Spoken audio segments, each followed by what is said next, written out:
I'm hanging out with my mom.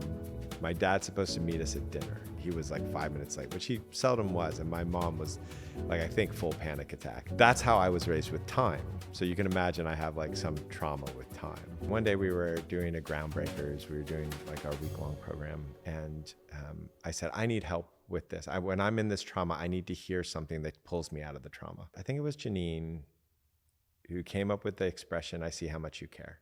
And it just dissolved my rush, because that's what it was all about as a kid, right? Like it attuned to my trauma in this very particular way that was like, I see you. I see that you care, that you're trying. And it was that not being seen in that all the rush was about. I was rushing so that I could be seen in that, and I was never getting seen in that. And that's what happens when we're in fights. When we're in fights like this, we're in our trauma and we're not being seen the way we weren't being seen as a kid. And now we're making it really hard to be seen. Like I was making it really hard to be seen that I was in my drama when I'm freaking out and rushing the kids and honking the horn and like, come on, we're late for the party or whatever the hell. Like all anyone can see is that I'm being a dick, right? So like it was really hard for anyone to see it. And that's the same, like just boom, that just all of a sudden did this thing to me, like, oh, I see how much you care. And it just dissolved it. And so when you're in a fight, it's really important to, especially in those agreements we talked about, how do you look at the kind of those repeating trauma patterns and how do you attune to each other? If I start crying, what's the attuned response? Is it to just be next to me? Is it to have a thing on my knee? Is it to say, I'm right here with you? What is the thing that you actually want? And it'll take many iterations to find the thing that like actually like gets you, but you can find that thing. So as you're getting in fights with your partner and you start seeing these repeating patterns, it's really important to sit down and have those conversations. Say, I notice every time, let me see if I can find another one that happened with us. Right. It's like when you don't feel heard, I notice that when you don't feel heard, you just continue to argue the point like forever. And even if I'm saying, hey, I hear you, and this is what you said, if you still like, you're in your trauma, this isn't about what's actually happening in this moment. You're just like in this thing. What's the thing that I can say to you? And I remember this one, Tara was just like, I just need to hear I'm right.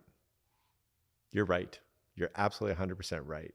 Like, yep, you're right. And boy, I had a problem with that one at first. I was like, I don't want to be right. But I realized like, oh, that it's not about being right or not being right. What it's about is that she's in her trauma. And when she was a kid, she was always made wrong. And she just needed to be told, oh, hey, I'm right. Or, oh, if you're feeling scared, you don't need me to fix you. You just need to be physically held. You just need to be like embraced in a strong way. So you're looking for what are the trauma patterns that you get in. We all know we get in them in a relationship. It's those repeated fights. And it's like, what is that attuned response? And you can try to guess at your partner's response, like the attuned response. And you can be attuned, but trauma is weird because you're being attuned to something that's actually not happening right now. It's happening in the past, like we discussed.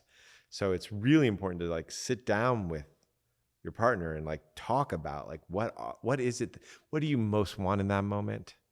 In that moment when you're fucking like feeling like that you're all alone in the relationship and I don't get you, like what is it that you want me to say? What's the thing that you want most that you never got as a kid? Like what is that? And you learning what that is and to be able to give it to them. You can't give it to them if it feels like shit to you, right? Like I couldn't say you were right for a while until I got it into my bones what it was actually. But it's really important that you can do that if you're capable of it and if you want to, and if you're not, to figure out what it is in you that makes it so you don't want to support them in that way. But if it doesn't feel right, don't do it.